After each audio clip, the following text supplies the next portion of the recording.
This is the state of Lake Arrowhead, California in San Bernardino right now.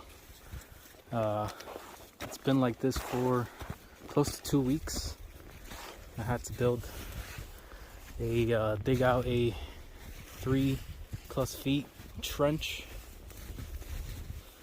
along this service road, or what used to be a service road. Haven't been able to get any groceries or supplies for close to 2 weeks now, and neither have many residents here. See, houses are just completely buried. This is a main road here, but it's covered in waist-high snow. I haven't seen a single plow pass by here in over a week and a half.